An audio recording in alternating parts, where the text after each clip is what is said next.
Ha! You guys thought I was quitting, did ya? I bet you I did, because I was going for like, what, a good 2 weeks, I'm assuming, since I last uploaded. But don't worry, guys, I'm back here with another part of The Messenger for the Nintendo Switch. Now we're on Glacial Peak, which is basically the end of our journey, because after you get to the top of the mountain, we got to put the scroll somewhere. Because yeah, we have to, you know? I know I almost forgot how to play this game, to be honest. Hey, guess what, guys? I got a Pro Controller. You know what that means? When Smash comes out within the week. Best to believe that I am smoking people left and right. And I'm gonna get smoked myself because I'm not the greatest, but don't doubt me. That's all I gotta say. Anyways, to the shop. Let's chat about the current area. I'm finally near the mountain summit. Looks like my adventure is about to come to an end. Clearly, you haven't watched the trailer. Pardon? Never mind. Hey, it's cold and slippery out there. Be careful. Any stories to share? Of course, here's one for you. There once was a village settled in a land of ice and snow. Food was scarce, but not as much as heat. Their elders spoke of a lush grove, safe, abundant, and with comfortable weather to boot. The only problem was that grove lay on the other side of a permanent hailstorm which would take weeks to cross. One day, a brave couple left their young boy behind to attempt what the village called the trek. They would scout all the way to the grove and confirm its existence, then come back to the village and lead everyone to a better life. Like all who attempted the trek before them, they sadly and predictably never came back. Over the following decades, that boy grew up with only one goal in mind: to take the trek himself and find his parents alive at the grove or dead in the ice. Figuring they may have simply been ill prepared, he trained every day until he was 5 years older than his parents were when they left for the trek and then set off for his own attempt. The hailstorm's first bite wasn't as bad as he thought it would be, but the ice cold soil slowly worked its way into his bones. After days of walking through the storm without realizing it was all just a metaphor playing out in his troubled young adult mind, he stumbled upon a no pun intended chilling sight. His parents, frozen solid in a block of ice. The shock was too strong. He remained there, cursing, pondering, and cursing again until the cold took him to become a part of the ice block. The end. What? What do you mean, what? No moral? Or at least a proper ending? Sometimes stories can be harsh. It might just be the very message they need to convey about life. You need to think about what transpired and find your own takeaways. There are no wrong answers as long as they ring true to you. Maybe, but this one really felt like a pointless story, and it just might be the case that for you it was. Or you could consider the implications of our adventurer being 5 years older than his parents when he found them. Can you imagine gazing upon those who were your protectors and mentors, realizing they are actually younger than you? Your bearers of truth, the wise ones, those you aspire to be like? A harsh reality indeed. You thought they knew it all, had it all figured out, that they were centered and filled with purpose.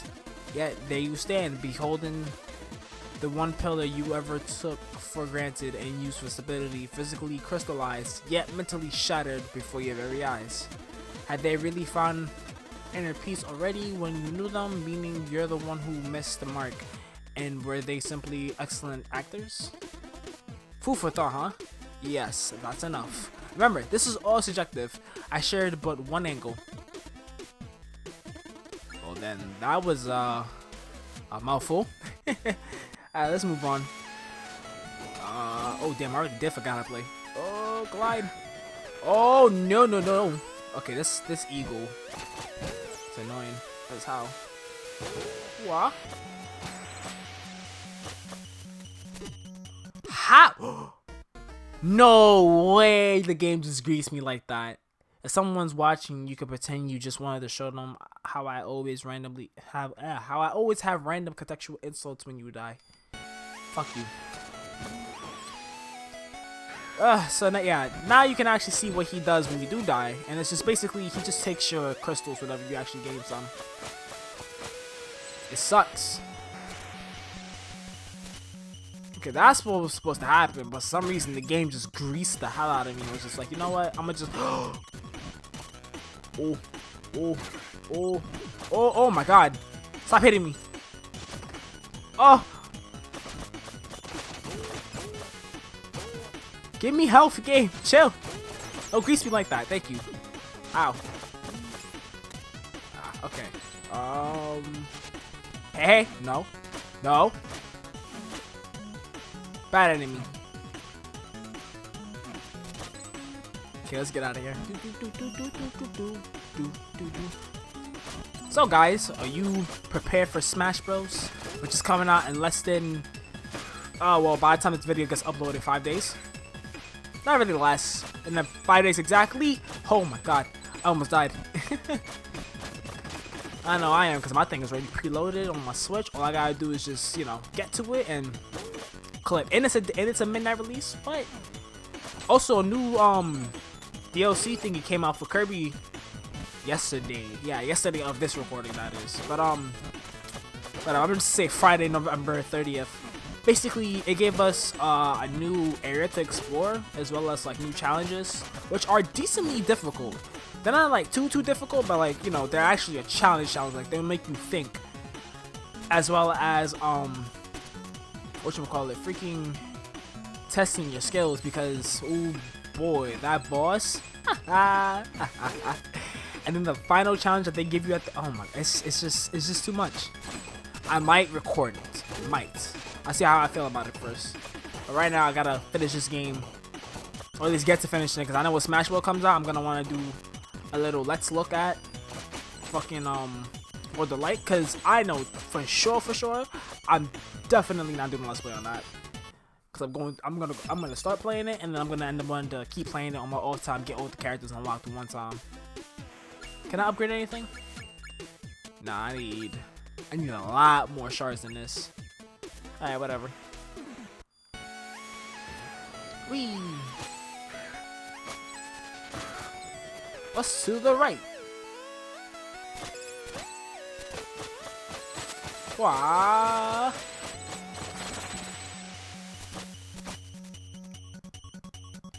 Ooh. I think another deal. I think an update for Splatoon 2 is also coming out, and it's for new weapons. We're getting 8 new weapons, if I'm not mistaken. 4 of them we know about, the other we don't know about, and I died. I thought I had 4, but apparently I had 3. Saved by the bell. Thanks for touching those spikes, man. You just got me out of a very boring dinner. You know what? Fuck you.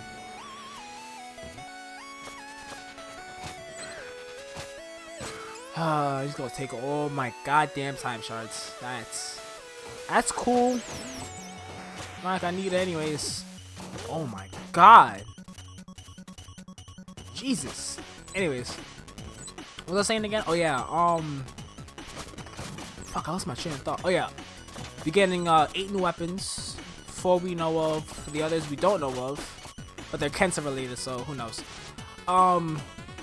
Also, they're changing the way how some gears work, like abilities, such as, I think they're merging 2 of them. I forgot which ones they were, and then they're adding a whole new one, which basically upgrades your weapons' basic overall capabilities. Like, some weapons, they might increase the coverage they have. Some other weapons, they might increase their damage output. Alright, sorry about that, guys. I got interrupted because people don't know how to leave me alone when I get home from work. But anyways, so crap. Oh yeah, so they merged 2 abilities, and then they gave us a whole new one, which basically increases your weapons overall capabilities, whether it be how much ink coverage they have or how much damage output they do. Which, in my opinion, for certain weapons, it might break the game for me. Like, freaking, I think certain rollers get increased damage, and I'm just like, why? Why do you do that? Like, why would you make something that already hits like a fucking truck hit more of a goddamn truck? I don't need truck hitting weapons. I need balance. You know what? Screw it. I don't care about the coins, to be honest. I already said I'm not getting all. I already said I'm not getting all of them. Oh my god, get out.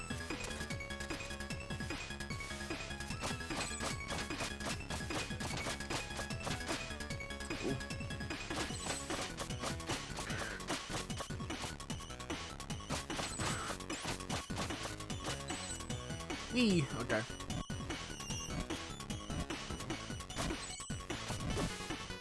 That's horseshit, but whatever.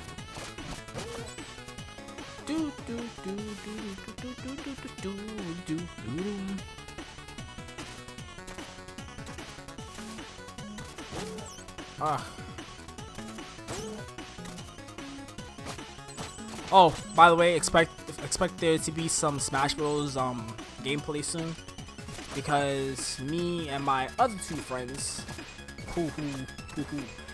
we're gonna get the game and we're gonna have some fun. And by fun, I mean one of us is gonna rage, the other one's gonna be laughing at. Well, the other two are gonna be laughing at the other one raging, and it's just gonna be fun all around. We're gonna try to go through all the levels in the game and using all the characters, so we show them all off. So it's kind of like a let's play, but not really at the same time.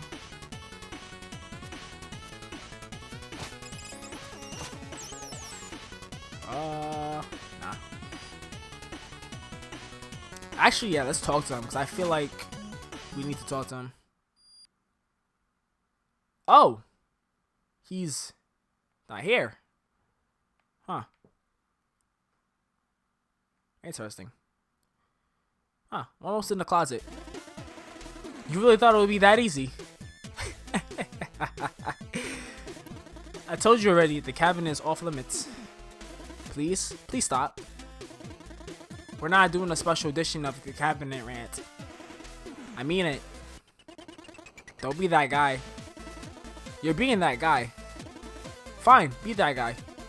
10, 9, 8, 7, 6, 5, 4, 3, 2, 1.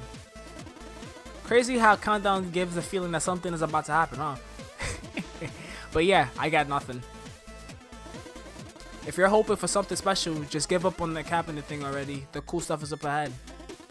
Did I ever tell you about the guy who stayed late on a Friday night and started writing optional dialogue to add comedic value for those who will bother looking? Imagine reading his ramblings. By the way, if you feel like the cabinet thing is overdone at this point, I agree, but it's totally on you for keeping on trying to open it. Seriously, you can stop this right now. I mean it, you have the power. Only you can put an end to this optional bit. Which is good, because I got things to do. If I repeat the same thing 3 times, will you think I'm out of flavor text? We're done here. We're done here. We're done here. I can't believe you. Why won't you move on to something productive? Look, maybe advancing the quest, maybe advancing the quest you're supposed to care about. I'm not gonna lie though, when the time comes, opening the cabinet will blow your mind. And I'm confident in saying this, even though I know you will be expecting a surprise. So how do you surprise someone who's expecting a surprise? With a meta plot twist, that's how. Now, if you want to know what it is, move on already. I promise it's the fastest way. You're not opening that until the script says you get to anyway. Okay, I'll start looping back to the beginning now. You really thought it would be that easy? I told you already, the cabinet is off limits. Please stop. Come on, that was a good trick. How are you still trying to open this? I thought you would give up when it looked like I was looping. If you keep doing that, you will have to sit through a boring tirade. It will be boring and philosophical, and I'll even remove your ability to skip what I'm saying. Fine, here's some insight from Jordan the Wise for you.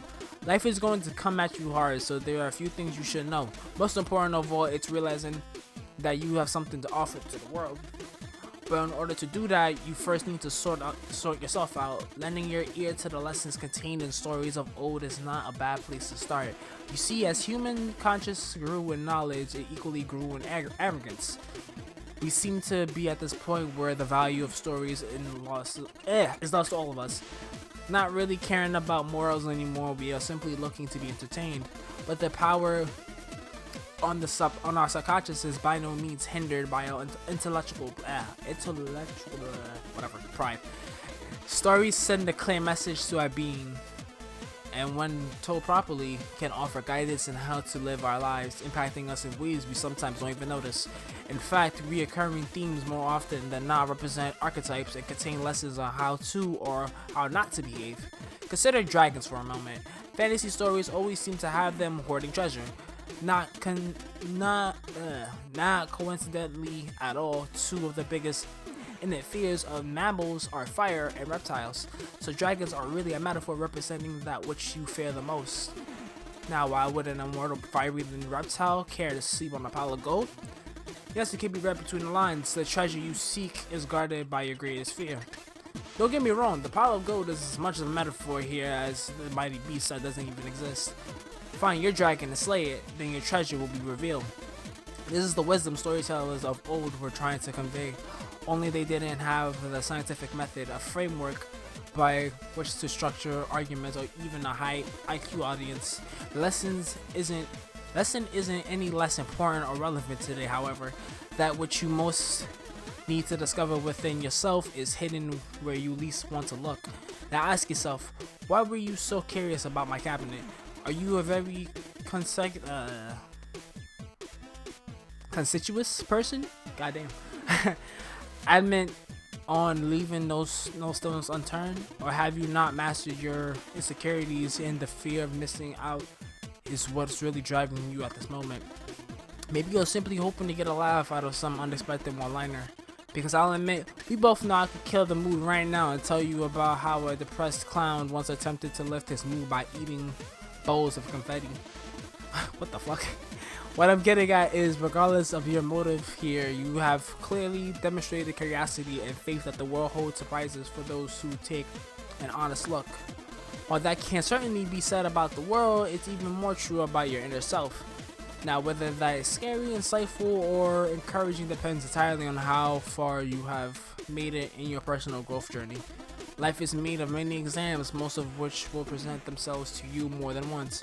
Betrayal, joy, illness, adventure, treason, cooperation, purpose, loneliness, warmth, loyalty. Indeed, just like stories old and new, life has recurring themes when testing humans. The important part is not whether or not you pass each test, but that you show up, acknowledge your score, and ponder how it can inform you who you should become. From there, everything is inside of you to help you find your own way. Who knows, the underlying meaning of the messenger's story might even hit you eventually. But for now, let's get back to your adventure. Wow. You really thought it would be that easy? Okay, yeah, he's looping now. Alright, let's go. I already wasted like a good about 5 minutes? I'm gonna say about 5 minutes. Oh, he made it. Does this mean we get to do the thing? Keep your hood on, shorty. He still needs to pass the final test. But I want to do the thing. Now, we need to see how attuned to the scroll he really is. Great, take it away, Prophet. Welcome, messenger. Please hold the scroll aloft so that the prophecy might be fulfilled. There you go. See? Told you were slow. Yeah, you ain't kidding. Please hold the scroll higher than that so that the prophecy might be fulfilled.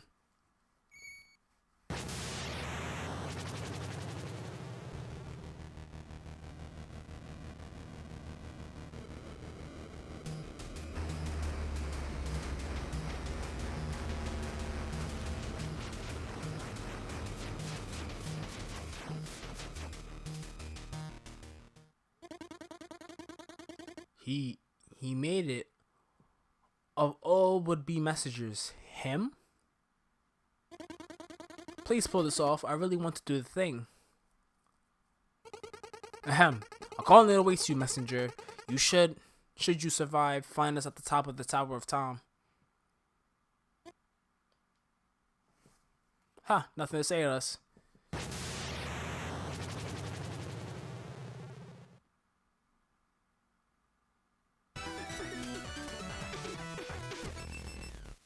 And to the Tower of Tom we go. Whoa. Ow. Shit. I visited the shopkeeper from time to time. Forged deficits is a bit worrying. Jesus Christ. Why is my timing so terrible?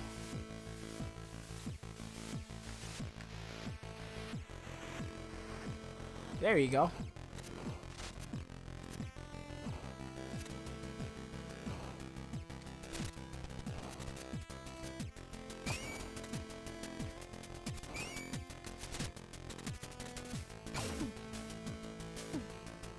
Ooh. Huh. I'm sorry, what? Ah, yes, the big reveal. Indeed, my dear adventurer, you had been teleporting into this very room all along. So where are we? In the Tower of Time. And where is that? Surely you mean when? To be honest, I don't really know. The tower is a device that travels through time. It manifests to test the messengers who are deemed worthy in order to relocate them as needed. Where will it take me? When? It would take you to the time. It would take you to the time in need of a messenger. That is, if the tower doesn't kill you, of course. Need anything? No, I don't want to hear the stories. There once was a land filled with bogs. What? And these bogs, they were filled with evil monsters. Sleeping underwater during the day, they were kept at bay by the moon during nighttime. Well, when she was kind enough to be around after all, the moon was free to travel through space and often felt like shining her light on other realms. One day, the moon got bored and decided to visit the bog land in human form. Wearing a cloak so that her light wouldn't shine through, she hoped to catch a glance of the evil creatures, getting more than people wandering haphazardly in cursed lands usually bargained for. She encountered a man fleeing from a small pack of monsters. Confident in her power, she removed her cloak, creating a glittering aura of protection to help the man escape. Escape he did, but as he looked back, he could see that the savior had put her cloak back on a little too soon.